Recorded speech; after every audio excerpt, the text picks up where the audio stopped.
visto no meio chamado Evangelho a liderança sendo exercida cada vez mais por mulheres que se intitulam pastoras, bispas, apóstolas e por aí afora. O que é que Deus tem estipulado? Eu sei que no nosso meio não é costume isso, mas nós temos que ter as nossas convicções baseadas na palavra de Deus, para inclusive nós podemos refutar essa tendência que há no meio do Evangelho. De fato, essa tendência de mulheres tomarem posições de liderança não é uma tendência observada única e exclusivamente no meio chamado Evangelho, ou até no meio religioso. Né? Ano passado houve uma igreja na Inglaterra, anglicana, a igreja estatal, né? Que está começando a pensar já na ordenação de mulheres para fazer o papel de líderes da igreja. Logo na igreja católica isso também já vai ser revisto, né? Aliás, o atual Papa, ele já começou a rever os conceitos que a igreja católica tinha, por exemplo, em relação ao homossexualismo. O próximo passo também então é rever o que a igreja católica até então pregava sobre a liderança ser única e exclusivamente masculina. Eu estou citando esses exemplos para dizer então o seguinte: mulheres na sociedade em geral, elas estão tomando cada vez mais o papel de líderes. As grandes empresas, nas grandes igrejas, que aliás não diferem muito, né? Porque as grandes igrejas também são grandes empresas, né? E cada vez a mulher está tomando mais o papel da liderança. Isso é uma característica do mundo em que nós vivemos. Agora presta atenção, eu vou falar uma frase, depois eu vou mostrar para vocês isso na Bíblia. A característica dessa época é a omissão cada vez maior dos homens, em todos os níveis, em casa, na igreja, na sociedade. Homens não se preparam para assumir o papel de liderança. E sabe de uma coisa? Quando a oportunidade surge para uma mulher, ela agarra a oportunidade com unhas e dentes. Porque é uma característica feminina de fazer tudo bem feito, muito mais do que nós homens, que somos muito relaxados naquilo que fazemos. Estou falando como homem, e estou assumindo essa característica masculina. Somos muito mais relaxados do que as mulheres. Agora a gente entende por que, eu penso assim, por que Deus deu um espaço para a mulher todo especial dentro do lar. E Deus preparou a mulher para fazer o seu papel, a sua função dentro do lar. Porque como ela é mais, normalmente, né, mais, vou dizer perfeccionista, mas ela é mais, gosta de fazer a coisa mais certinha do que o homem. A criação dos filhos, que é algo extremamente importante, é alguma coisa que a mulher tem um papel especial. Mas as mulheres estão lançando todo o seu perfeccionismo, todo o desejo, a sua garra, a sua ambição fora de casa, em carreiras fora de casa, em serviço fora de casa, e deixando de cumprir o seu papel. E sabe uma coisa? E quando elas se tornam gerentes ou diretoras de grandes empresas, elas fazem a coisa bem feita também. E nós não estamos aqui para questionar a qualidade do serviço da mulher. O que nós estamos aqui é para dizer qual é o papel que Deus designou para a mulher. Essa é uma questão. Essa é a questão. Aliás, especialmente para as irmãs aqui, quem tem Facebook, entra lá no Facebook da Rosana, na linha do tempo dela, ela postou um artigo, vale a pena vocês lerem, para mostrar, ela vai mostrar para vocês através desse artigo, porque que ela deixou a carreira dela. Podia ter uma carreira brilhante, né? Eu já mencionei para vocês, a Rosana só tem 7 diplomas universitários. Ela é bacharel e licenciada em português, bacharel e licenciada em inglês, bacharel e licenciada em grego. São 6 diplomas de graduação. E ela tem mais um pós-graduação, que é o mestrado em literatura portuguesa. Tudo isso feito na Unesp, uma das melhores universidades do país. Sabe onde que ela pôs em prática os 7 diplomas universitários que ela tem? Em casa, em primeiro lugar, em segundo lugar, na igreja. Ela abriu mão de uma carreira, podia ser brilhante, como professora universitária, mas ela reconheceu que o papel dela é primeiro em casa e depois na igreja. E eu digo para vocês, como já tenho dito isso em tantas ocasiões, mais da metade do que foi feito em Araraquara nos 21 anos que nós ficamos lá, não teria sido feito se não fosse a auxiliadora idônea que Deus me deu. Nós não estamos aqui para questionar a capacidade feminina. Não é esse o nosso papel, nem a nossa intenção. Mas uma coisa nós vamos mostrar para vocês na palavra de Deus. O lugar e o papel da mulher não é na liderança. Apesar de ser a onda do momento, como eu já disse, empresas comerciais, industriais, igrejas, na sociedade, nosso país é governado por uma mulher. E está tudo errado. Tudo errado. Nossos lares têm sido governados por mulheres. Conhecemos homens que trabalham, pegam um cheque, dão na mão da mulher e não querem saber mais nada a respeito das suas obrigações, do seu papel em casa. Nós temos sentido uma falta de homens dispostos a assumir a liderança das igrejas locais. Eu vou dar um exemplo para você. Araraquara, uma igreja com 70 membros, um presbítero. América do Oriente, uma igreja com 30 membros, um presbítero. Estamos iniciando uma igreja em Ribeirão, estamos com 32 membros, um presbítero. Sabe o que é isso? É falta de homens para assumir a liderança do trabalho. Agora vamos fazer a experiência. Vamos dizer assim, vamos deixar vago o cargo,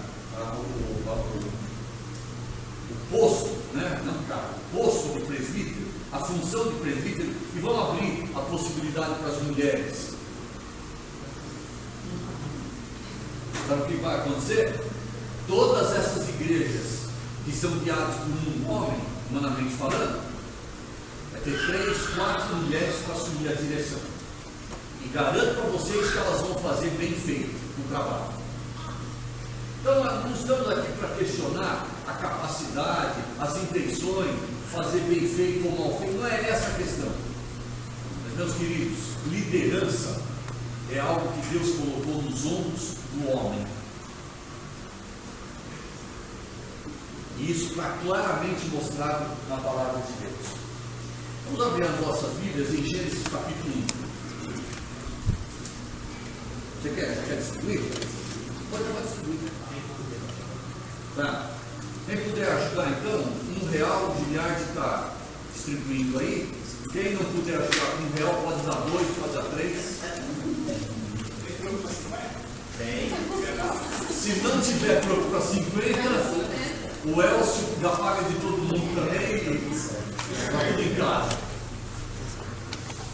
Gênesis capítulo 1.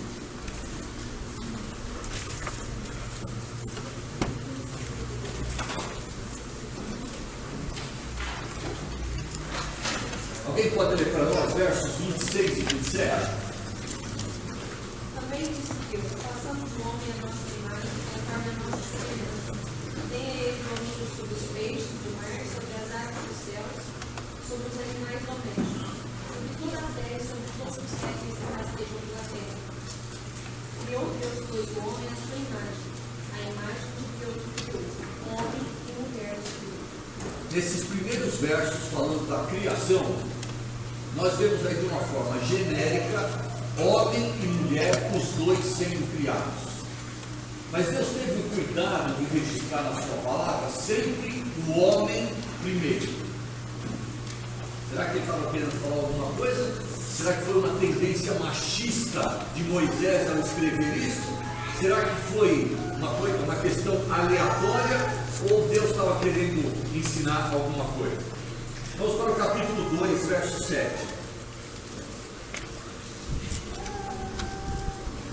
Quem vai ler para nós? Então formou o Senhor Deus ao homem do pó da terra e lhe soprou nas narinas o fôlego de vida. E o homem passou a ser alma vivente. Se no capítulo 1 nós temos uma descrição genérica de tudo aqui e não detalhada, não pormenorizada, agora no capítulo 2, Deus dá detalhes de como foi criado o homem, o pó da terra. Por isso o nome dele, Adão, significa vermelho, que indica que o homem foi criado da terra. Aliás, a análise química do organismo humano e do solo vai confirmar o que a Bíblia diz, porque os mesmos minerais que são encontrados no solo são encontrados também no nosso corpo. Tem a mesma origem. Ok, verso 18 até o verso 23, do capítulo 2. Disse mais o Senhor Deus: não é bom que o homem esteja só, far-lhe-ei uma auxiliadora que lhe seja idônea. Havendo, pois, o Senhor Deus formado da terra todos os animais do campo e todas as aves dos céus, trouxe-os ao homem, para ver como isso lhe chamaria. E o nome que o homem desse a todos os seres viventes, esse seria o nome deles. Deu o nome do homem a todos os animais domésticos, às aves dos céus e a todos os animais selváticos. Para o homem, todavia, não se achava uma auxiliadora que lhe fosse idônea. Então o Senhor Deus fez cair pesados sonos sobre o homem, e este adormeceu. Tornou uma das suas costelas e fechou o lugar com carne. E a costela que o Senhor Deus tomara ao homem, transformou-a numa mulher e na luz. E disse o homem: esta afinal é osso dos meus ossos e carne da minha carne. Chamar-se-á varoa, porquanto do varão foi tomado. Apesar de nós já termos lido muitas vezes esse trecho, especialmente em encontros de casais, e trecho bastante propício para ler nessas ocasiões, eu quero destacar a questão da liderança e como Deus mostra isso através destas linhas. Em primeiro lugar, nós notamos a ordem da criação. No capítulo 1, homem e mulher. E no capítulo 2, que nós temos o mesmo fato, não são duas criações. No capítulo 1, ela é citada de forma genérica. No capítulo 2, ela é citada de forma minuciosa, detalhada. Há pormenores que foram omitidos no capítulo 1. Porém, a ordem é a mesma. Se no verso 27 do capítulo 1 nós encontramos homem e mulher os criou, no capítulo 2, homem e mulher os criou. A ordem na criação é a mesma. Primeiro o homem, depois a mulher. Há uma outra coisa interessante. No verso 18, Deus disse: não é bom que o homem esteja só. Eu creio que isso também é uma verdade em relação à mulher, pelo menos como regra geral. Não é bom que a mulher esteja só. Mas o fato é que, pelo fato de ter Deus criado o homem primeiro, ele destacou que a mulher devia ser alguém para tirar a solidão do homem, portanto, uma companheira. Uma companheira. Não a principal, não a líder, mas a companheira do líder. Há uma outra palavra também que chama a minha atenção, no verso 18, e ela é repetida no versículo 20. Deus designou a mulher para ser uma auxiliadora, ou, diz a versão corrigida, ajudadora. Só que faz uma palavra com a outra, elas vão dar a ideia de alguém que foi designado por Deus como líder, mas que precisa ter um apoio. Alguém do seu lado, como nós já vimos, uma companheira, para tirar a solidão dele, mas não só para fazer companhia, para ajudá-lo na execução da sua missão. E aí nós entendemos o significado da palavra submissão, que é aquilo que o Novo Testamento fala, que é o papel da mulher em relação ao homem. O que é submissão? Essa palavra é formada por duas palavras justapostas. A palavra sub, o prefixo sub, que dá a ideia de debaixo de, e missão, que é a tarefa. Eu gosto muito do ventilador, mas você não tem prendedor de... Alguém não tem prendedor de roupa aí? Não? Senão as coisas não ficam paradas aqui. Certo? Piranha, ótimo. Tem esse piranha só para segurar o cabelo. O que é isso aí? De cabelo? Não, eu... Continua no Amaral, esqueci. Obrigado. Eu falei prendedor de roupa pensando, quem sai ter o prendedor de roupa aqui, né? Bom, certinho. Obrigado, viu? Então vamos lá. A mulher designada não apenas como companheira no sentido de eliminar a solidão do homem, mas no sentido de estar ao seu lado, ajudando o homem para que ele cumpra a sua missão. E qual é a missão do homem? Basicamente, a missão do homem é liderar. Mas todo bom líder, um líder eficaz, ele tem que ter alguém ao seu lado para ajudá-lo a cumprir, porque sozinho ele não vai conseguir cumprir essa missão. Então, submissão é isso, é estar ao lado dele, apoiando, incentivando, encorajando, corrigindo. De vez em quando eu falo no puxão de orelha da dona Rosana também. Companheira é para isso, auxiliadora é para isso. Não é para dizer amém a tudo que eu falo e faço, mas quando necessário é para puxar a orelha. Tem lugar, hora e maneira certa de fazer isso. Mas a mulher que assina embaixo tudo que o marido faz sem criticar, essa não está sendo uma auxiliadora idônea. Agora cuidado, o lugar que vai fazer isso, a hora que vai fazer isso e a maneira que vai corrigir o marido, certo? Mas tem que fazer isso, tem que fazer isso.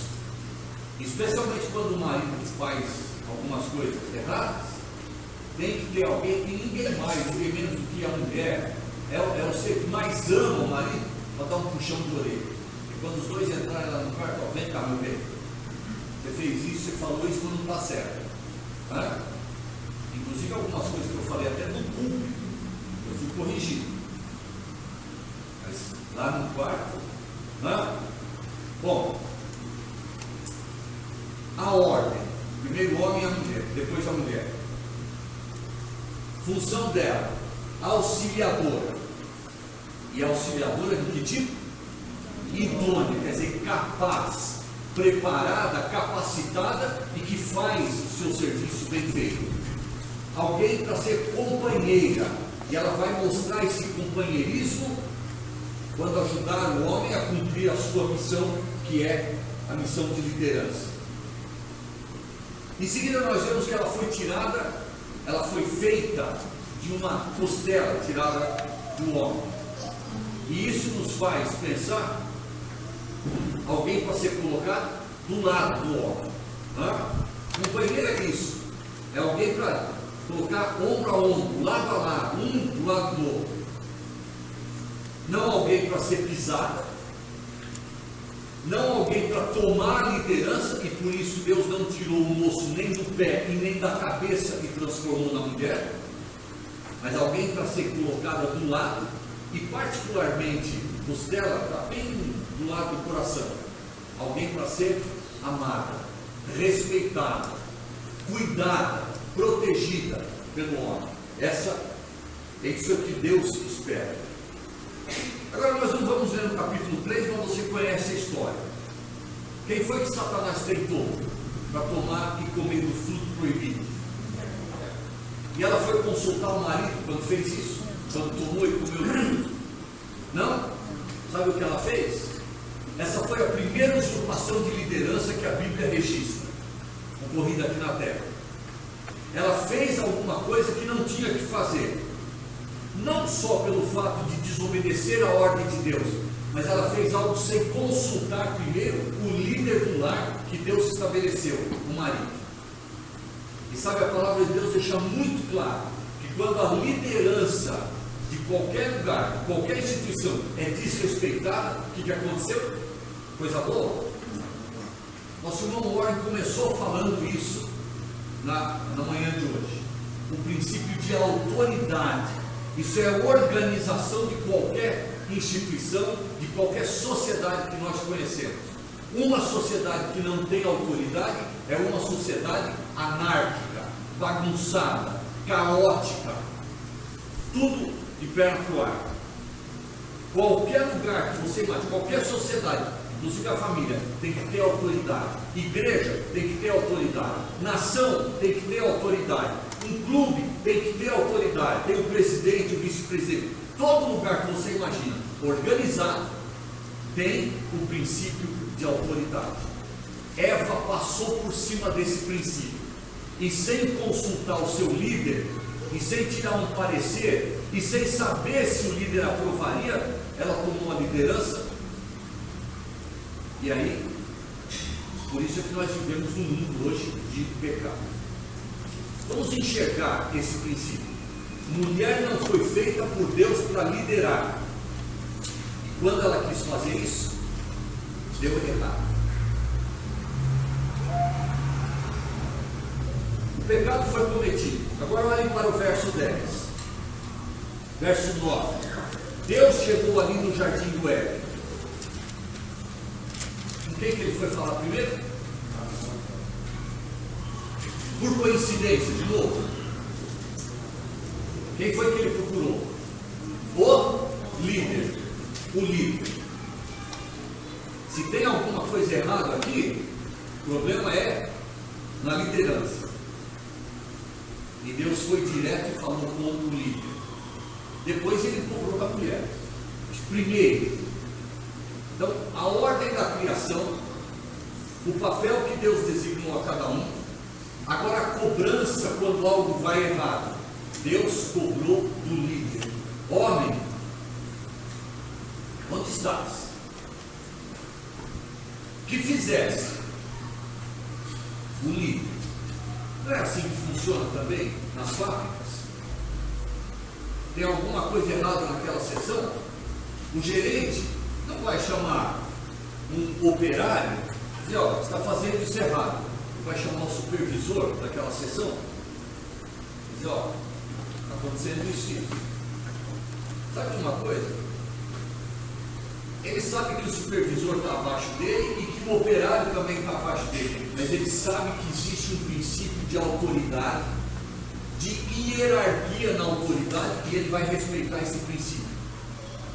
E até por respeitar esse princípio, em vez do gerente chamar a atenção do operário, ele vai chamar a atenção do supervisor, e o supervisor é que vai tomar conta do operário.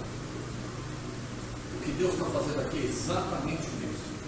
Deus foi um líder direto e cobrou errado, o erro do líder. Deus está dizendo isso através das suas ações. Finalmente, no capítulo 3, nós vemos depois de uma série de consequências do pecado. O homem teve, a natureza teve consequências, o próprio Satanás teve consequências disso, e a mulher também teve. E entre as consequências que a mulher recebeu por causa do seu pecado, Deus está dizendo, você feriu o princípio de autoridade, da liderança. Então agora você vai ter que aprender isso de uma forma um pouco mais dura. Porque toda vez que o pecado entra no meio, as coisas não acontecem como deveriam acontecer. Mas olha o que Deus disse, final do verso 16. O teu desejo será para o teu marido, e ele te governará. Alguém pode dizer assim, mas essa questão da liderança do homem sobre a mulher, isso apareceu depois do pecado entrar no mundo. De fato não foi. Deus já havia estipulado, através da ordem da criação, e já tinha definido o papel de cada um, né? A ordem de não comer o fruto proibido foi dada por Deus ao homem, ao líder, e a mulher foi chamada de auxiliadora, foi chamada de companheira. Só que essa questão da liderança Deus já havia instituído de uma forma mais suave. Agora a coisa ficou mais pesada. O teu desejo será para o teu marido e ele te governará. O que de fato isso acaba sendo um peso para muitas mulheres. Aliás, por essa razão, algumas preferem não casar, e com toda razão, porque se não estão dispostas a se sujeitar à autoridade do marido, é melhor não casarem, porque vão viver no inferno. Mas outras, mesmo casando, continuam se rebelando contra a liderança. E aí é muito triste. Muito triste. Para algumas, de fato, a liderança do marido é uma questão muito pesada sobre elas. E infelizmente isso tem acontecido. Por quê? Por causa do pecado. A mulher era para sentir a liderança do homem de uma forma muito mais suave, gostosa, prazerosa. Em alguns casos, essa liderança é pesada e faz a mulher sofrer. Isso é consequência do pecado. E obviamente nós não aprovamos quando um homem torna a vida da sua esposa horrível, né? Subjugando e quase que transformando-a numa empregada, ou às vezes pior, numa escrava. Não podemos apoiar isso, nem pela palavra de Deus, nem pela experiência nós aprovamos de forma alguma. Nós só dizemos que era para o homem ser um líder mais suave, se o pecado não tivesse entrado no mundo.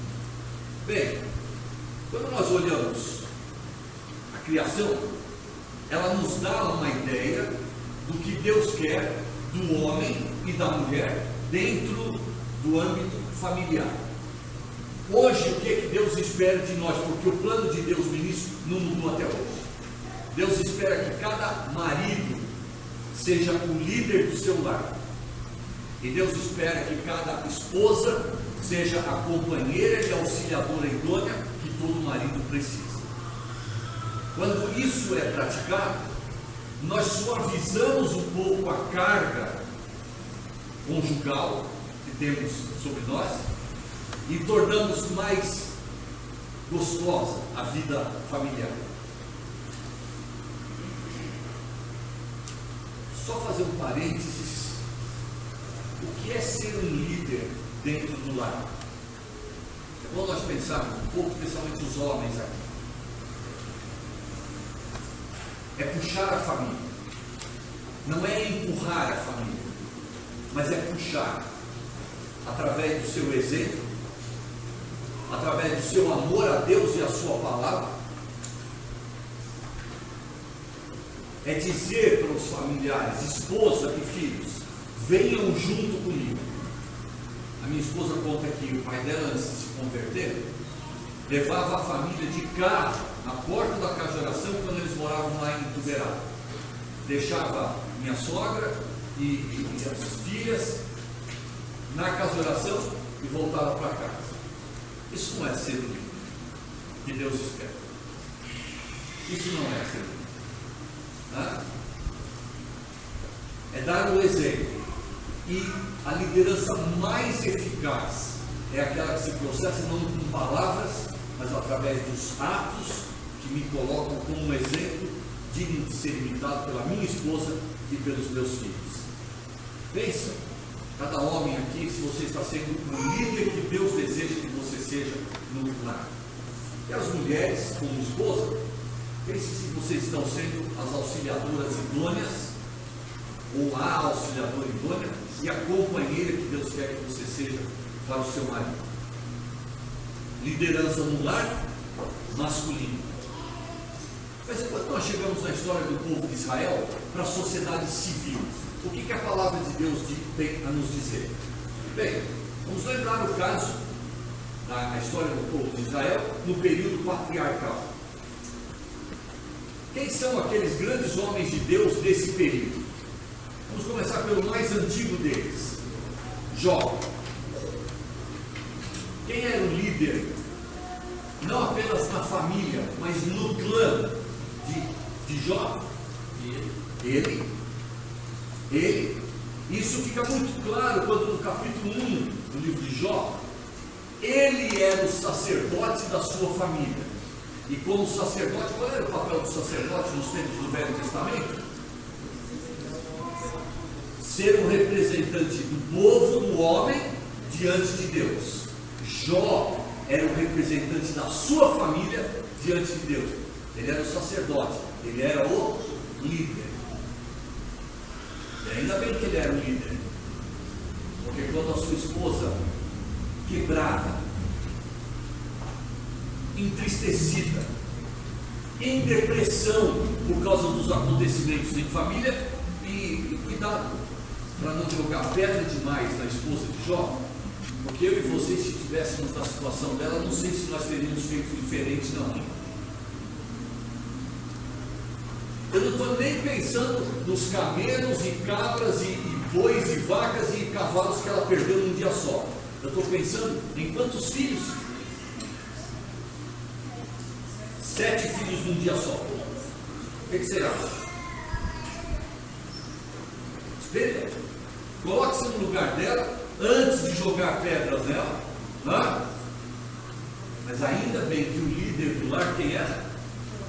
Era o homem, era o Jó. Depois, seguindo na linha dos patriarcas, nós temos Abraão, Isaac, Jacó. Quem era o líder das famílias deles na época deles? Você tem dúvida de que na família de Abraão quem era o líder era Abraão? Você tem dúvida disso? Alguma ocasião Sara quis usurpar a liderança do marido? Pelo contrário, na primeira carta de Pedro, capítulo 3, o escritor registra como é que ela chamava o seu marido? Senhor. Ela sabia a posição dela e sabia a posição do seu marido. Ele é o líder. Vocês acham que na casa de Isaac, quem mandava era a Rebeca? Hã? Uma vez que ela quis enganar. Hã? Ela quis enganar. Mas se ela quis enganar, ela tinha claro quem é que dava a bênção para o primogênito. Era o pai. Por quê? Porque o pai era o líder, inclusive em assuntos espirituais, na sua família. Jacó, José. Vocês têm alguma dúvida de que na família deles, quem era o líder era eles? Não, né? Depois do período patriarcal, nós chegamos no período da lei. E aí nós encontramos um legislador, aquele homem que Deus escolheu para, humanamente falando, por seu intermédio, tirar o povo de Israel do Egito e conduzi-los até Canaã. Moisés. Quem era o líder na família de Moisés? Hã? Quem era o líder de Israel na época de Moisés? A pergunta é óbvia, eu sei, mas é para nós refletirmos, porque esse é o nosso foco nesse primeiro estudo. Liderança. Mas teve uma vez em que uma irmã de Moisés, que a Bíblia diz que era uma profetisa, ela falou mal do líder. E ela quis usurpar a posição de líder. Lembram-se? Quem era ela? Lembram-se o que aconteceu?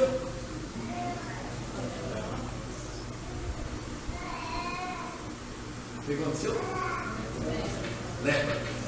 Mais do que isso, o povo de Israel ficou parado no lugar e não pôde prosseguir, avançar na sua viagem vários dias, até que ela ficasse restabelecida e se oferecesse o sacrifício por ela. Provocou atraso na viagem do povo de Israel, na caminhada rumo à terra prometida. Cuidado, Miriam, você é profetiza. Enquanto você liderou as mulheres naquela dança de alegria e de comemoração, não estou querendo dizer que a gente tem que dançar para comemorar. Em Israel foi assim comemorado. Agora Israel é Israel, Brasil é Brasil, são outras circunstâncias, outro povo, outra maneira de de se alegrar.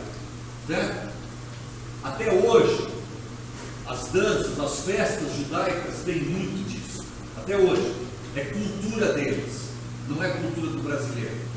Aliás, a cultura do brasileiro é dança. Mas não é a dança respeitosa e espiritual que havia e que há em Israel. É esse maldito funk que tem entrado na nossa sociedade. Tem produzido danças sensuais, imorais, indecentes. Mas esse é outro assunto, não é? Não estou querendo dizer que nós temos que dançar para comemorar e para louvar o Senhor. Isso foi feito lá. Mas quando ela liderou as mulheres numa adoração e louvor a Deus, o seu louvor foi muito bem recebido. Agora, quando ela quis passar por cima da autoridade masculina e confundiu as mulheres, meu irmão, não é seu irmão não. Ele é o líder do povo de Israel, que Deus destacou. Houve castigo para ela. Chegamos depois do período da conquista da terra prometida. Quem foi o líder que liderou Israel para conquistar a terra prometida? Josué. Vocês têm dúvida de quem era o líder na família de Josué? Não? Mas eu vou lembrar vocês do que ele disse quando esteve na frente do povo de Israel. Escolhei hoje a quem sirvais. Se os deuses a quem seus pais serviram, lá na Mesopotâmia, relembrando de onde Abraão tinha saído, ou se os deuses das nações aqui em volta, vocês vão escolher. Agora, eu e a minha casa já fizemos a nossa escolha. O que significa a expressão eu e a minha casa? O líder e os liderados. Vocês têm dúvida quem era o líder na família de Josué? Eu também não. Depois chegamos no período dos juízes. E aí vocês vão encontrar muita gente em igrejas onde há pastoras, bispas, apóstolas e presbíteras e não sei o que mais, e líderes femininas, e vão dizer, mas teve uma juíza lá em Israel. Quem foi? Débora. E aí vão pegar Débora, que é a exceção, e vão torná-la uma regra. Oh, gente, que erro crasso, enorme essas pessoas estão fazendo.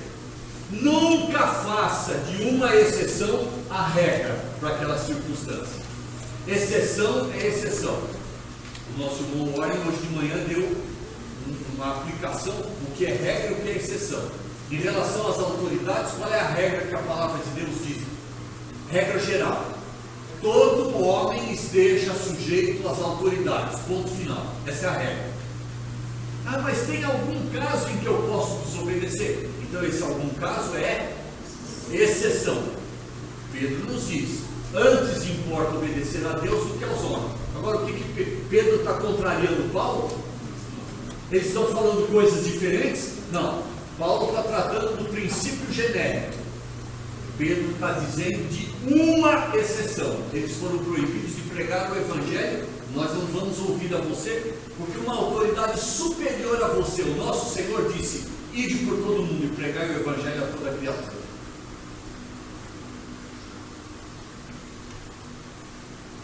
Nunca transformem uma exceção em regra. Quais foram as pessoas que Deus levantou para serem juízes em Israel? Apenas homens. E sabe quando Deus permitiu que Débora fosse juíza? Vamos ler alguns versículos.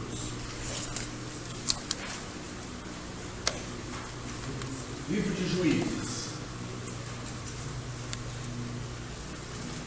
capítulo 17. Alguém lê para nós o verso 6. Naqueles dias não havia rei em Israel, cada qual fazia o que achava mais certo. Naqueles dias em que não havia rainha em Israel, é isso que está dizendo a sua Bíblia? Capítulo 18, verso 1. Naqueles dias não havia rei em Israel, e a tribo dos danitas buscavam para si herança em que habitar, porquanto até aquele dia entre as filhas de Israel não lhe havia caído por sorte a herança. 19:1. Naquela época não havia rei em Israel. Aconteceu que um levita que vivia nos montes de Efraim, numa região afastada, tomou para si uma concubina. Capítulo- Era de Belém de Judá. Obrigado. Capítulo 21, verso 25. Naqueles dias não havia rei em Israel. Cada um seus filhos achava mais certo. Em primeiro lugar, eu quero que vocês observem que o tempo dos juízes foi um tempo na história de Israel caótico, bagunçado. Por falta de uma liderança e de uma liderança única, houve homens levantados por Deus que livraram o povo de Israel do domínio, da opressão de reis que oprimiram Israel, que subjugaram Israel, escravizando Israel. Mas Deus nunca levantou uma juíza. E em dias de bagunça em Israel, chegamos no capítulo 5 e nós encontramos as seguintes palavras.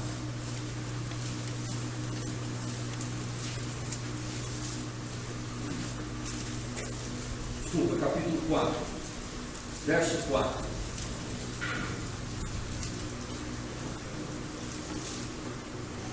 O que diz lá? Débora profetisa, mulher de Lapidote, julgava a Israel naquele tempo. Agora você vai encontrar uma diferença básica, fundamental entre os juízes e Débora, profetisa e juíza. Todos os juízes foram levantados por Deus para chefiar o povo de Israel, particularmente o exército de Israel, para a libertação de um rei inimigo que estava oprimindo Israel. Débora não foi convocada por Deus para chefiar o exército. Ela julgava a Israel, ela ensinava a palavra de Deus para Israel em tempos de paz. Não em tempos de paz no sentido de que não estava, Israel não estava sendo subjugado por uma nação. Mas ela não foi convocada por Deus para ir para o campo de batalha, chefiando o exército de Israel. Agora olhem para o verso 6.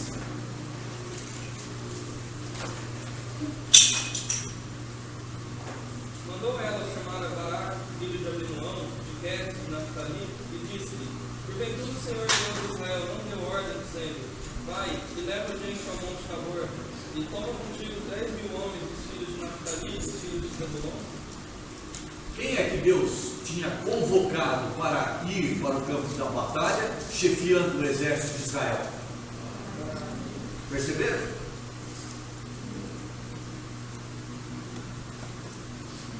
Sabe o que significa o nome Baraque? Relâmpago. Quando a gente pensa em relâmpago, a gente pensa em algo forte, poderoso, com milhões e milhões de volts de energia. Esse Baraque estava mais para as faíscas do que para relâmpago. Sabe o que ele respondeu para ela? Verso 8.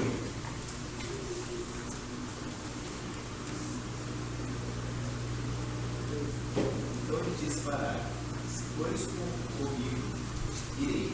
Porém, se não fores comigo, não irei. O que nós vamos dizer para Baraque?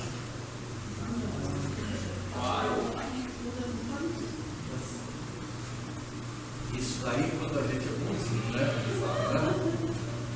Nós iríamos para ele: honra as calças que você veste, se ele vivesse entre nós.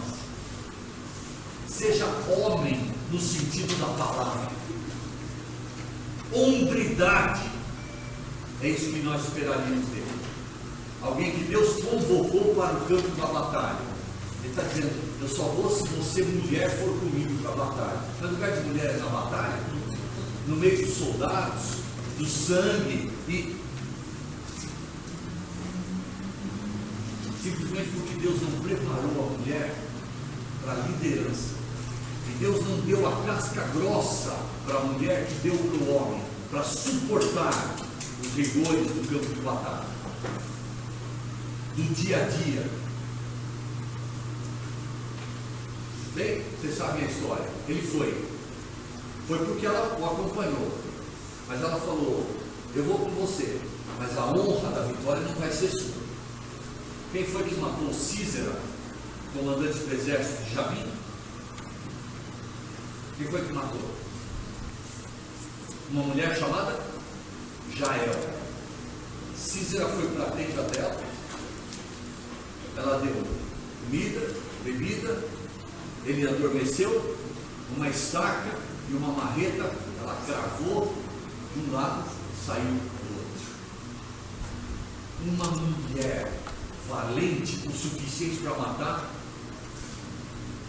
um comandante de exército.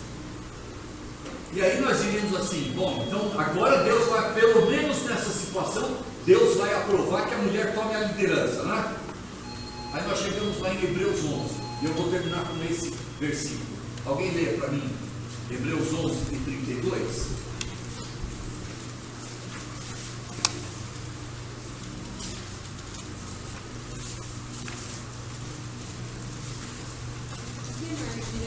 Certamente me faltará o tempo necessário para referir o que a respeito de Gideão, de Baraque, de Sansão, de Jefté, de Davi, de Samuel e dos profetas. Lê de novo o nome. Você esqueceu do nome da Débora aí. E que mais direi? Certamente me faltará o tempo necessário para referir o que a respeito de Gideão, de Baraque, de Sansão, de Jefté, de Davi, de Samuel e dos profetas. Mudou o nome da Débora de novo. Vocês entenderam? De fato, ele estava mais para faísquinha do que para relâmpago. Mas quem foi o nome do homem? Qual foi o nome do homem que aparece na lista dos heróis da fé? Um líder, um homem, aquele que Deus estipulou. Mesmo naquele tempo em que não havia rei em Israel e que era uma bagunça e cada um fazia o que queria, mesmo naquele tempo, Deus não colocou nem o nome de Débora, nem o nome de Jael na lista dos heróis da fé. É o nome do líder. Será que é coincidência? Ou Deus está querendo ensinar alguma coisa para a gente? Vamos lá tomar um café, depois a gente volta para retomar a aula. Estamos focalizando a história do povo de Israel, a criação da família. Nós já vimos o princípio da liderança masculina, agora na sociedade civil, Israel. Já vimos o período patriarcal, passamos rapidinho aí pelo período da lei, a conquista da terra prometida, a época dos juízes, e uma vez Israel estabelecido na terra, eles olham para as outras nações em volta, e como é que chamava o líder das outras nações? Então eles aí querem ter um rei como tem todas as nações. 1 Samuel capítulo 8, eles fazem esse pedido a Samuel. Aliás, foi mencionado hoje pela manhã, né? O Edson mencionou, e quando eles fizeram o pedido para Samuel, Deus disse para Samuel: Israel não está rejeitando a você, Israel está me rejeitando.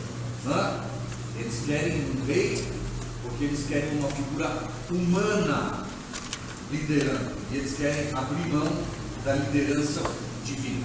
É preciso dizer que antes do período monárquico, o período dos juízes é chamado na história de Israel um período teocrático. Teo é Deus, cracia, governo.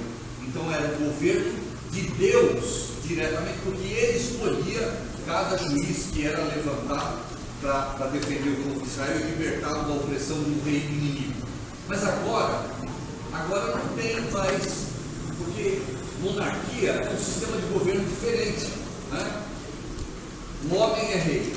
Quando ele morre, não é, o próximo rei não vai ser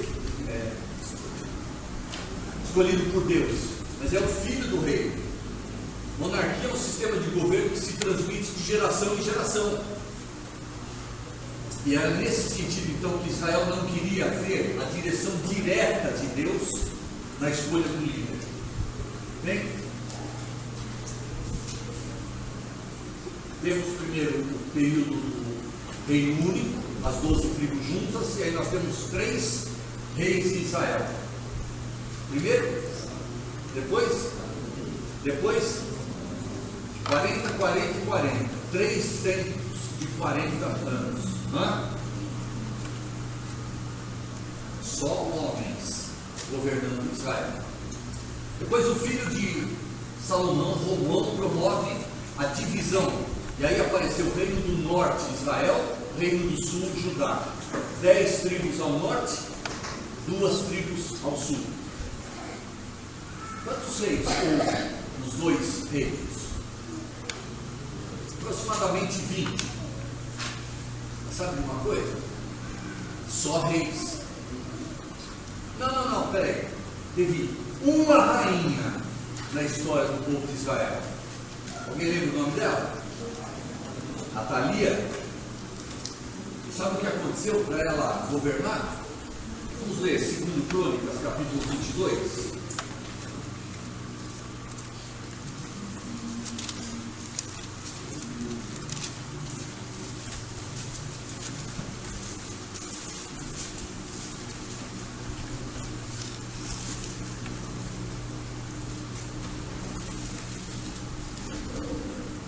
Versículo 10 a 12. Quem vai ler para nós? Vendo Atalia, mãe de Graças, que seu filho era morto, levantou-se e destruiu todos os descendentes real da casa de Judá. Mas Jeozabeate, filho do rei, tomou Joás, filho de Acasias, e o furtou dentre os filhos do rei, aos quais matava, e o pôs a sua alma numa câmara interior. Assim, Jeozabeate, a filha do rei de Jorão, mulher do sacerdote Joiada, irmã de Acasias, o escondeu de Atalia, e não foi morto. Joás esteve com ele 6 anos na casa de Deus e Atalia reinou no país. Que mulher cruel, sanguinária, sem dó nem piedade. Destruiu toda a descendência real. Para fazer o quê? Para usurpar uma posição que Deus não havia dado a ela. A chefia do rei. O trono. Ela foi a primeira e única rainha em Israel. Bom, pela forma como ela assumiu o governo, dá para ter uma ideia do tipo de governo que ela fez durante os 6 anos em que Joás estava escondido, para que ela não o matasse. Depois do capítulo 23, o sumo sacerdote Joiada pega o menino Joás, de pouco tempo, pouca idade, mas reconhece que ele é o rei, e aí Atalia é deposta e morta, para ela não usurpar uma posição que não era a dela. Nesse período dos reis também, há uma única profetisa sendo mencionada. Alguém se recorda o nome dela?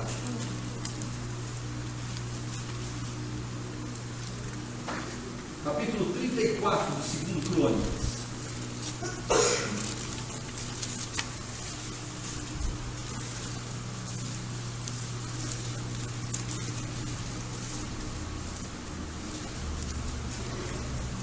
Os 2 reis anteriores, Amon e Manassés, reis terríveis, levaram o povo de Israel ao fundo do poço, especialmente Manassés, que foi o rei cujo reinado foi mais longo de toda a história de Israel, 55 anos. Israel praticamente se esqueceu, período de mais de uma geração, quer dizer, houve uma geração que nasceu durante o reinado de Manassés que não conheceu nada de Deus.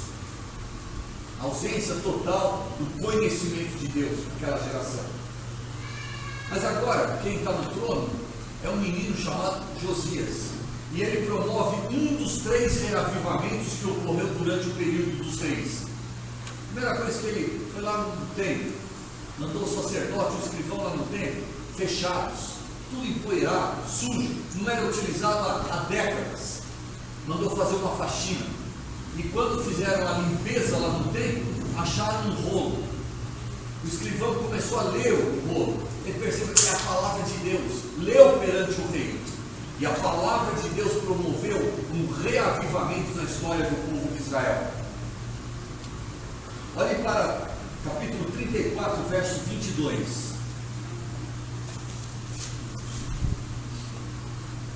Então Ilquias e os enviados pelo rei foram ter com a profetisa Luca, mulher de Salum, guarda-roupa, filho de Tocote, filho de Arás, e lhe falaram a esse respeito. Ela habitava na cidade baixa em Jerusalém. Quando foi lido aquele rolo que era a palavra de Deus, a profetisa Hulda foi consultada se era aquilo mesmo, se era essa vontade de Deus. Agora, interessante, mais uma vez nós vemos aqui uma exceção, uma única profetisa. E onde que ela profetizava? No templo? Onde é que os enviados do rei Josias foram ter com ela? Na sua? Um ministério particular, não era público no templo, na frente do povo de Israel, mas ela ensinava a palavra de Deus, a vontade de Deus, na sua casa, de forma reservada. Até mesmo as exceções tiveram o seu ministério, a prática do seu ministério, de forma reservada. Um profeta naqueles tempos falaria no templo, falaria em praça pública, falaria para todo o povo ouvir. Hulda era uma profetisa do Senhor, mas seu ministério era exercido de forma reservada lá na sua casa. Acaba o período dos reis e nós temos no reino do norte o cativeiro assírio, no reino do sul o cativeiro babilônico. E depois, pós-cativeiro, nós temos o retorno de Israel para Jerusalém.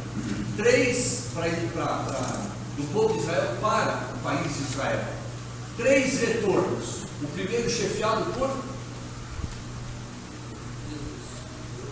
Zorobabel. O segundo chefiado por? E o terceiro? Alguma mulher chefiou a reconstrução do povo de Israel, a volta do povo de Israel para o estabelecimento de Israel como nação novamente no país que Deus lhes der? Meus queridos, apesar da gente ter dado essa passada histórica, né, muito rápida, vocês notaram, uma coisa fica muito clara. Nós estamos focalizando a sociedade civil, uma nação. Quem foi que Deus preparou para exercer a liderança nessa nação? Ou um homem patriarca, ou um homem juiz, ou um homem rei, ou um homem sacerdote, no caso de Esdras, ou um homem civil como Neemias, não tinha nenhum cargo, foi governador, um homem da sociedade civil, mas todos eles homens, foram os líderes que Deus usou na história do povo de Israel. Quando houve exceção, no caso de exceções boas, como Hulda, ela sabia qual era o seu lugar. O seu ministério era exercido de forma reservada, na sua casa. E como nos dias de hoje, minha irmã, se alguém for na sua casa conversar com você acerca da palavra de Deus, estude e ensine a palavra de Deus para ela, sem reserva nenhuma. Você não vai estar infringindo o princípio da liderança, da autoridade que Deus colocou sobre o homem. Quando o ministério é exercido de forma reservada. Mas quando as exceções foram más, por exemplo, Atalia, por exemplo, Miriam, houve uma punição por Deus, dada por Deus, porque elas passaram por cima da autoridade masculina e tomaram um lugar, uma posição, um cargo que não era aquilo que Deus tinha preparado para elas. Mas agora nós chegamos na igreja. Nós já vimos na família, lá na criação, na história do povo de Israel, Velho Testamento. Agora nós chegamos na igreja. Será que Deus vai mudar a ideia dele de que a liderança tem que ser masculina? Os propósitos e os princípios de Deus são eternos. É verdade que lá nos tempos do Velho Testamento não havia presbítero, mas o princípio, a ideia de Deus qual é? Liderança é masculina. Mudou alguma coisa na igreja de Cristo? Não. Nós temos, por exemplo, Mateus capítulo 10, o Senhor escolhendo dentre os muitos discípulos, seguidores dele, ele escolheu 12 para serem apóstolos. Pergunta: alguma mulher estava naquele grupo? E por quê? Porque eles seriam os líderes da igreja quando o Senhor fosse assunto. Efésios capítulo 4 menciona ali o dom de apóstolo, e no capítulo 2 da carta aos Efésios diz que nós fomos edificados sobre o fundamento dos apóstolos e profetas. Agora, deixa eu dizer, edificados sobre o fundamento dos apóstolos não significa sobre a vida dos apóstolos. E ainda bem, porque os apóstolos foram grandes homens de Deus, mas pecadores como eu e vocês, e pisaram na bola como eu e vocês pisamos. Estão lembrados de Pedro? Estão lembrados de Judas? Estão lembrados dos outros 10 que na hora do aperto, perna para quem tem e deixaram o Senhor sozinho? Quando a Bíblia diz edificado sobre o fundamento dos apóstolos e profetas, não é sobre a vida deles, mas sobre os escritos deles. E o versículo continua dizendo: e sendo ele mesmo Cristo Jesus a pedra angular. O fundamento da igreja qual é? A palavra de Deus, o escrito dos apóstolos e profetas. E o tema das escrituras qual é? Jesus Cristo, a pedra angular. Esse é o alicerce inabalável, imutável, eterno, sobre o qual a igreja está alicerçada. Apóstolos, homens, os líderes, os primeiros líderes da igreja. Em Atos capítulo 1, a comunidade de 120 pessoas se reúne e perceberam que era hora de escolher mais um apóstolo para tomar o lugar de Judas Iscariotes. Propuseram 2. Quem foram esses 2? Matias e José. 2 homens.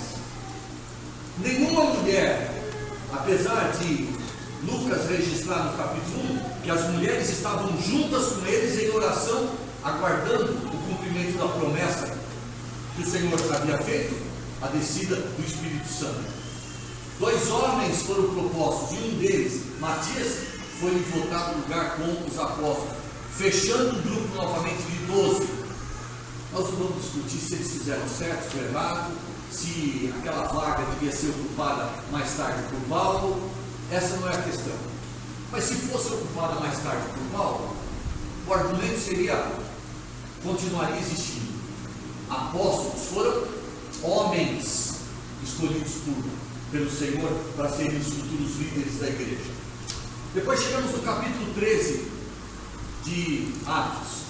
Havia na igreja de Antioquia profetas e mestres. Quantos são citados ali? 5. O primeiro e o último, mais conhecidos nossos: Barnabé e Saulo. E os outros 3, homens, exercendo publicamente o ministério de profetizar. Vamos lembrar que naquela época a palavra de Deus não havia sido ainda concluída, portanto havia necessidade de profetas. Se o sacerdote era um representante do homem diante de Deus, o profeta era um representante de Deus diante dos homens. A função dos sacerdotes, através dos sacrifícios, representar o povo diante de Deus. A função do profeta, através da palavra, da mensagem trazida da parte de Deus, ele representava Deus perante os homens. Nenhuma mulher ali na igreja de Antioquia, nem profetizando e nem ensinando publicamente. Interessante. Olhem em Atos capítulo 21.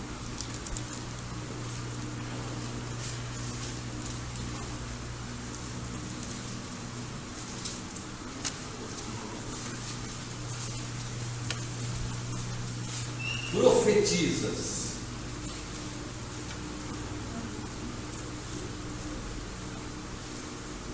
Na sua segunda viagem missionária, Paulo e seus companheiros chegam um dia em Cesareia. 21:7. Paulo em Cesareia. Verso 8. Quem vai ler para nós? No dia seguinte, partimos e fomos para Cesareia. Entrando na casa de Filipe, o evangelista, que era um dos 7, ficamos com ele. Tinha este 4 filhas donzelas, que profetizavam. Atenção, 4 filhas profetisas, certo? Agora leia o verso 10 e 11. Demorando-nos ali alguns dias, desceu da Judéia um profeta chamado Ágabo. Vindo ter conosco, dobrou o princípio de Paulo, ligando com ele os próprios pés e mãos, declarando: recebidos do Espírito Santo, assim os judeus em Jerusalém, para o latão deste signo, eu entregarão nas mãos dos gentios. Paulo estava hospedado na casa de Filipe, 4 filhas que profetizavam. Deus não usou nenhuma delas para falar o que aconteceria com Paulo quando ele chegasse a Jerusalém. Deus trouxe um outro profeta, um homem. Tirou o cinto de Paulo, amarrou as mãos e falou: vão te prender quando você chegar lá. Mas Deus não podia ter usado uma das filhas de Filipe para fazer isso? Podia, mas não fez. Será que Deus estava querendo dizer alguma coisa ou não?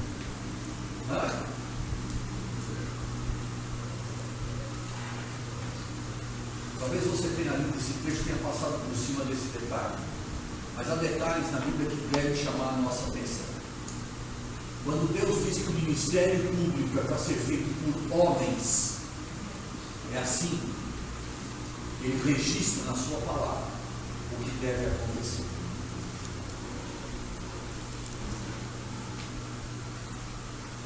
Depois nós temos as igrejas organizadas. Paulo, nas suas viagens, semeou a palavra, o resultado foram almas convertidas, formando-se congregações em cada cidade. Quem ia liderar agora essas congregações? 1 Timóteo capítulo 3.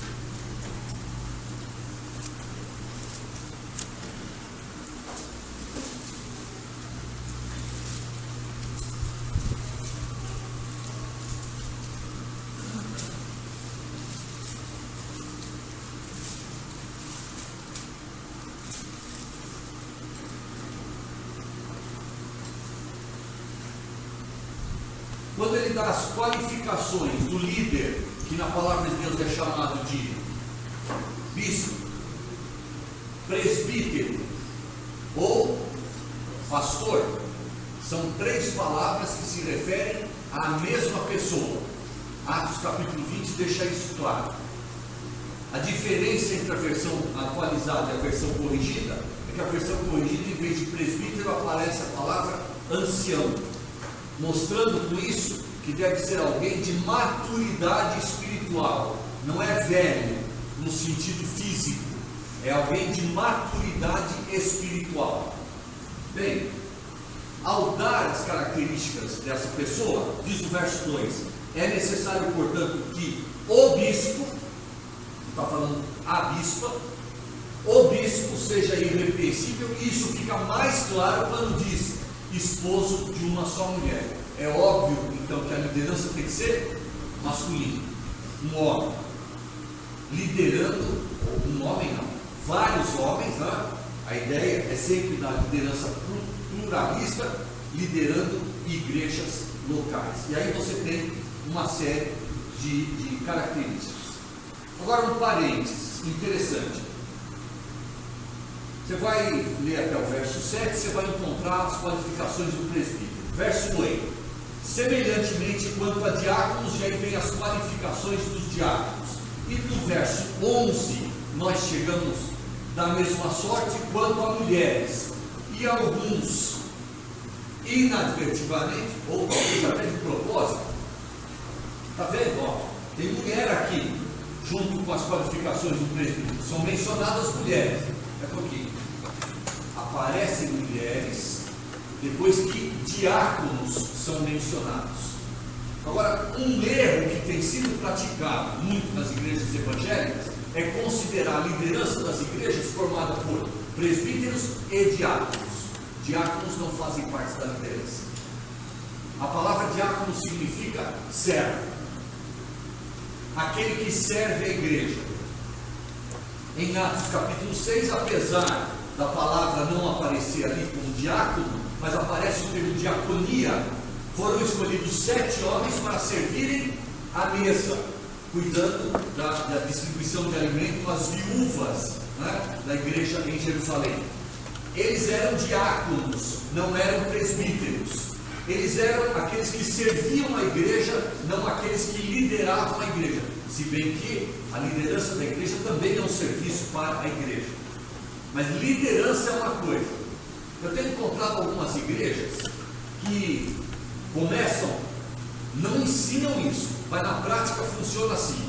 Você é um membro raso da igreja, né? E se você passar nos testes, aí você é promovido a diácono, e aí você vai ficar um tempo na diaconia e tal, e se você for passar no teste, aí você é promovido, chega finalmente a presbítero. Em primeiro lugar, essa hierarquia está errada. A ideia de hierarquia entre os membros, os filhos de Deus, está errada. Somos todos iguais em importância, em capacidade, em dons. Deus tem capacitado todos. Talvez você não tenha colocado o seu dom a serviço do Senhor, isso é outro problema, são outros 500. Em termos de função na igreja, somos diferentes, de acordo exatamente com o dom que Deus tem nos dado. Mas a questão fundamental é a seguinte: o fato de termos dons diferentes não faz de nós, de nenhum de nós, mais importante para estarmos acima, numa hierarquia acima do outro. Não, absolutamente. Nem presbíteros. Então, essa ideia de criação de uma hierarquia dentro do povo de Deus tem que ser combatida. Tem que ser combatida. É por isso que nós falamos tanto contra a ideia de se colocar um pastor no nosso meio, nas nossas igrejas. Pastor como dom, nós queremos, mas não queremos um só, queremos vários em cada igreja. Vários pastores, mas com o título de pastor, um manda-chuva, um faz tudo, um que manda e os outros obedecem, nós não queremos, por uma razão simples, porque não é bíblico. E nós não podemos abrir mão disso que infelizmente está acontecendo em algumas igrejas que se chamam dos irmãos. Uma liderança única de um manda-chuva e faz tudo. Não aceitamos isso, porque não está na palavra de Deus. Queremos sim, repito, pastores agindo no nosso meio, trabalhando no nosso meio. E não queremos um em cada igreja, queremos vários, ajudando a cuidar do rebanho, zelando pela saúde do rebanho, cuidando do rebanho, alimentando, protegendo. Isso nós queremos. Fazendo o serviço dele, sem levar o título dele. É isso que a Bíblia ensina. Então, diáconos não fazem parte da liderança. E nós encontramos aqui mulheres sendo mencionadas porque eram diaconisas na igreja. O que é uma diaconisa? É alguém que faz um trabalho para servir a igreja. E nós encontramos várias possibilidades desses trabalhos serem feitos por mulheres servindo a igreja. Em Romanos capítulo 16, nós encontramos uma mulher chamada Febe, que servia a igreja em Cencreia, uma diaconisa. Em Romanos capítulo 16, o apóstolo Paulo, na saudação, ele cita várias mulheres que trabalharam e que o serviram. Assim como Lucas cita no seu evangelho, mulheres que serviram a Jesus. Diaconisas, mas líderes da igreja, nunca. Nunca. E aí nós temos que ter muito claro. Do verso 1 ao verso 7, nós encontramos as características de um presbítero, que é um líder da igreja. Do verso 8 até o 13, nós encontramos características de diáconos e diaconisas, que são servos da igreja, não fazem parte da liderança. Ok? 1 Timóteo capítulo 2, verso 8. os varões orem em todo lugar, levantando mãos santas, sem animosidades. Sem ira e sem animosidade. Obrigado. É interessante que a palavra traduzida aqui por varão é uma palavra que no grego dá ideia muito clara de indivíduo do sexo masculino. Deixa eu falar por que eu estou salientando isso. Em Romanos capítulo 13, nosso irmão Morne leu hoje lá. Todo homem esteja sujeito às autoridades. Será que aquelas palavras só valem para o homem? Ou será que valem para a mulher também? A palavra utilizada ali é antropos. Antropos é um ser humano. E em português isso também acontece. A palavra homem muitas vezes se refere ao gênero humano, ao ser humano, sem distinção de sexo. Agora a palavra aqui não é antropos, a palavra aqui é aner. E aner em grego é o ser humano do sexo masculino, é específico para o sexo masculino. Homens podem e devem orar em todo lugar. Por quê? Porque eles são a liderança espiritual da igreja. E ao orar no meio de uma congregação, o homem está representando aquela congregação diante de Deus. Portanto, naquele momento ele está se tornando líder. Mesmo que ele não seja um presbítero, naquele momento da oração, ele é o representante da congregação diante de Deus. Quando ele termina a oração, nós dizemos apenas amém. Concordamos com o que o nosso representante falou diante de Deus. Mulheres não são ensinadas na Bíblia a orar em todo lugar. Por quê? Porque Deus não quer que elas assumam um papel de liderança espiritual na igreja.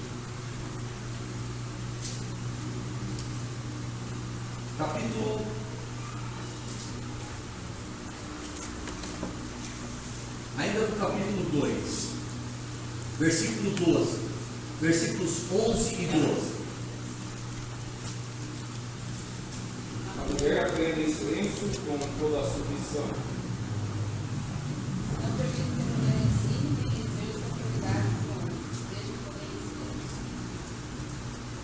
Não permito que a mulher ensine nem exerça autoridade com o homem, desde que Não permito que a mulher ensine. Será que está se referindo a qualquer lugar, em qualquer circunstância? É verdade que não faz parte do texto sagrado. Mas qual é o título na Bíblia de vocês, no verso 8? Proceder conveniente no...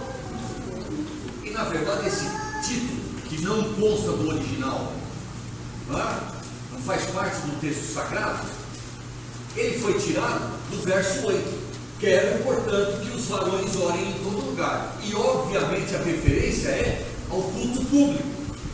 Então, em lugar público e na frente de uma congregação, homem deve orar, homem deve ensinar, mulher não deve orar e não deve ensinar, porque Deus não quer que ela assuma um papel de liderança, seja representando a congregação diante de Deus, seja representando Deus perante a congregação. O papel de liderança é masculino e não da mulher, e não feminino. Diga, eu falando com a mulher que ela é pastora, eu falei para ela, quando eu sou pastora lá, nossa, eu comentei com ela, ela falou assim, irmão, você devia crescer mais aqui. Quando o Senhor Jesus ressuscitou, para quem foi que ele deu? E aí ele falou para Maria Madalena, falou, você vai ter que ser uma pastora. Foi isso que ele falou? Eu falei, irmão, eu não deixo a viagem, irmão.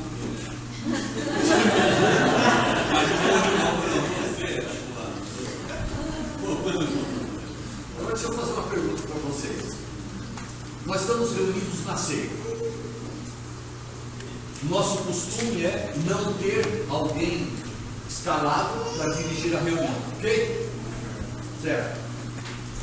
Uma mulher pode escolher um ídolo. Eu não estou dizendo qual é o nosso costume, eu quero saber o certo. Pode ou não pode?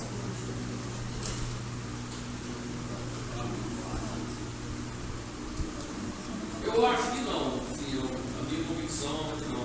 Que ela estaria exercendo uma autoridade. Agora nós vamos cantar esse hino aqui.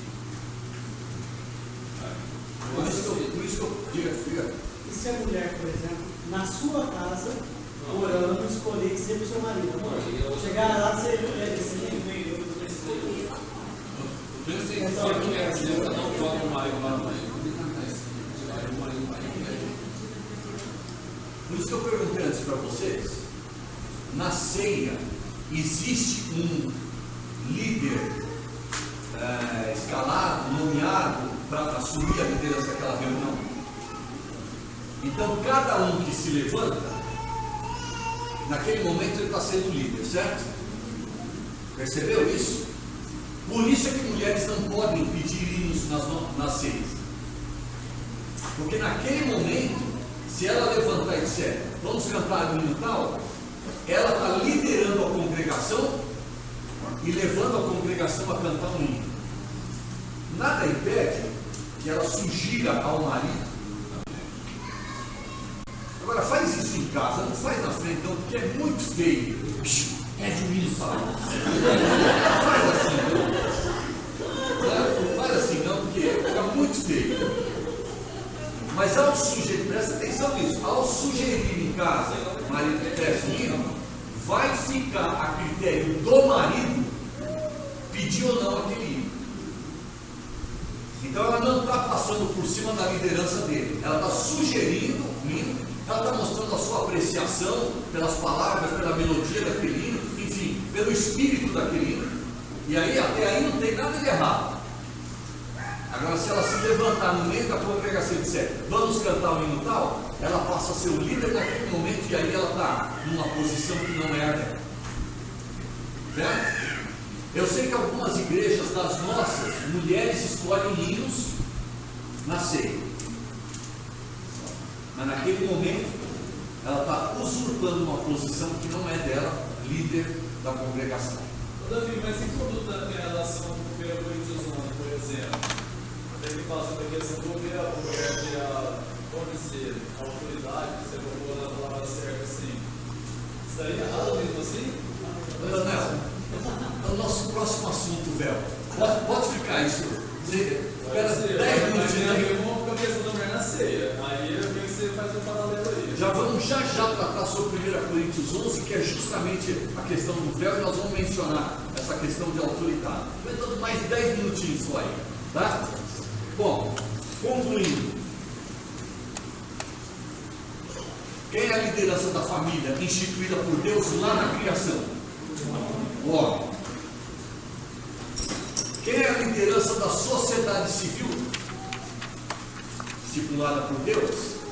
É óbvio, uma sociedade civil que leva Deus em primeiro lugar. E obviamente o nosso país aqui não é uma sociedade civil que leva a Deus em primeiro lugar. Leva.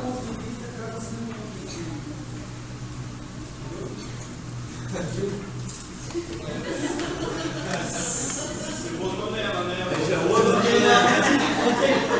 Aí já é outro departamento, né? E na igreja? Qual é a liderança que Deus estipulou? Não há dúvida nenhuma.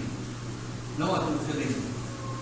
Agora eu termino essas palavras para nós, homens, dizendo o seguinte: nós temos nos omitido.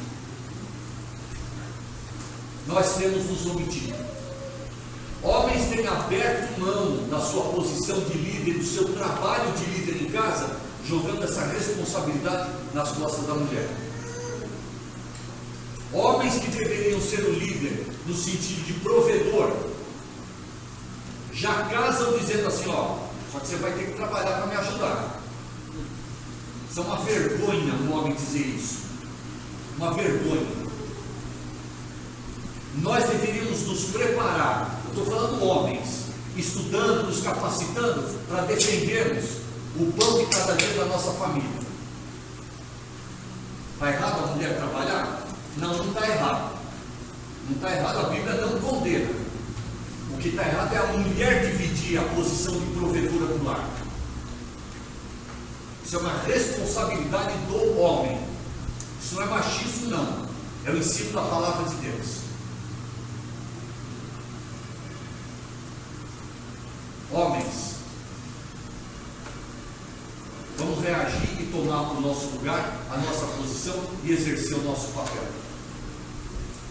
E para as mulheres eu termino dizendo: seja uma companheira que Deus quer que você seja, a auxiliadora que Deus quer que você seja, seja submissa, ajudando o seu marido no cumprimento da missão dele. Esse é o papel que Deus tem preparado para você, não o papel de liderança.